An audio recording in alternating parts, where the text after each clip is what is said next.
that makes combat in role-playing is interesting. On the other hand, in our game, everything is shown and performed in a very modern and fresh way.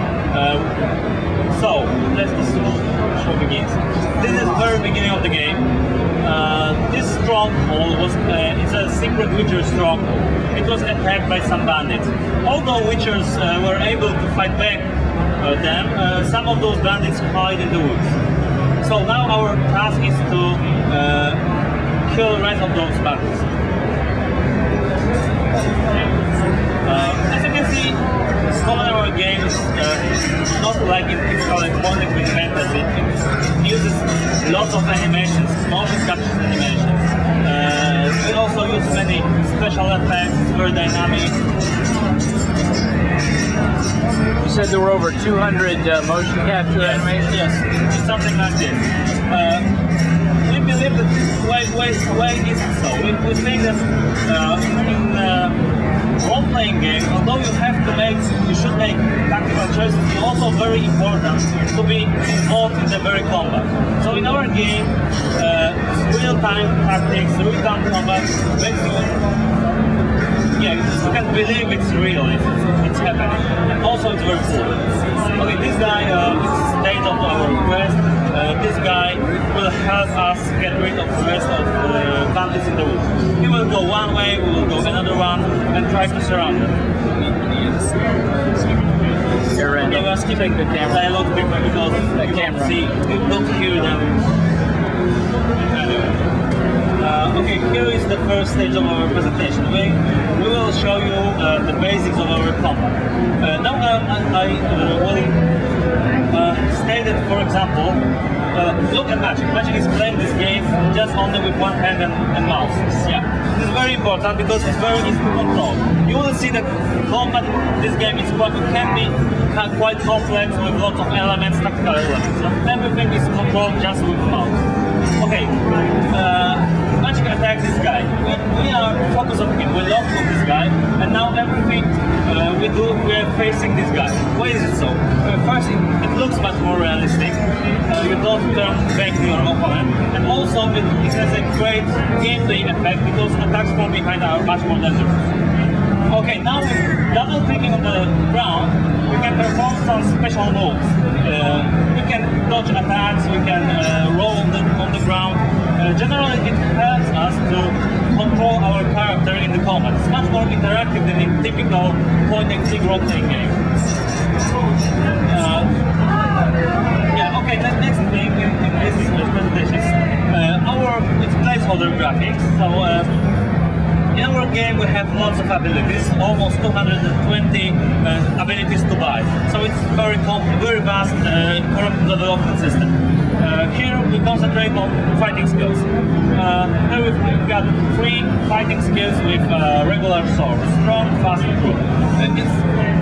It explains by itself. Strong is against heavy armored opponents with lots of health. Fast against dodging and then quickly moving opponents. Group 1 is against smaller swarming opponents around. So those are the basic tactics in our game. Now I will go to the next stage. We can switch between them in combat. Yes, of course, you can switch during combat.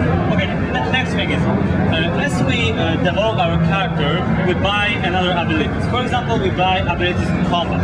Each big ability is another attack in the sequence. Smaller ones are just some kind of bonuses, greater chance to knock down enemy or something like that. What is the main idea of sequence in the combat? After clicking an opponent, we perform the first attack.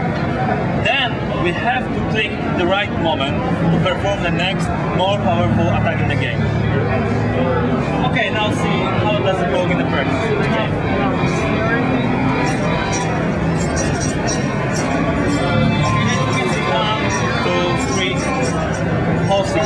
And once more. Now look at the cursor. It changes, indicating the right moment to click. Also, the trail of the sword is a little bit heavier. Now we'll change the style. This one is a little bit slower, but also hits harder. With the last attack in this style, we will knock down the enemy and finish him with a single strike.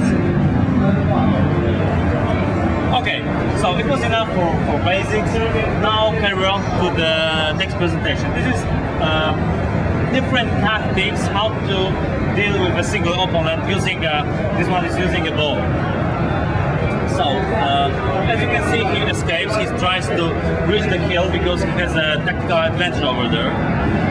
We will chase him and try to approach. Okay, now observe. Witchers are mittens. They're extremely fast and agile. For example, they can deflect arrows in flight. So we can step by step come to this guy and deflect arrows, but it takes some time. Also, we can, for example, use magical ability. It's kind of a shield that protects us from arrows. Or we can use kind of a fireball to set him aflame. Eventually he will die. Eventually he will die. Yeah. Okay, let's go. He died. Eventually he will die. Okay, now it's the combat with a group and preparation to combat. We see that there are some enemies approaching. We can use a sign of Gwen. This is a protective shield. As you can see, they try to surround us. One is always striking from behind. Yeah. Now we will use a special power-up attack version of our sign of art. This is a telekinetic blast.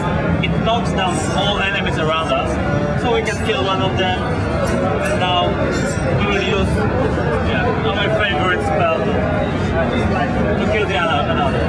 Okay, over there is an archer. Now I explain another element in our combat. By pressing down and holding left mouse button, we perform a power-up attack. It takes some time. We are defenseless doing this, and then we charge the enemy. And for example, we can knock him down and kill him once more. This is the last part of this presentation, cooperative combat with one of our friends.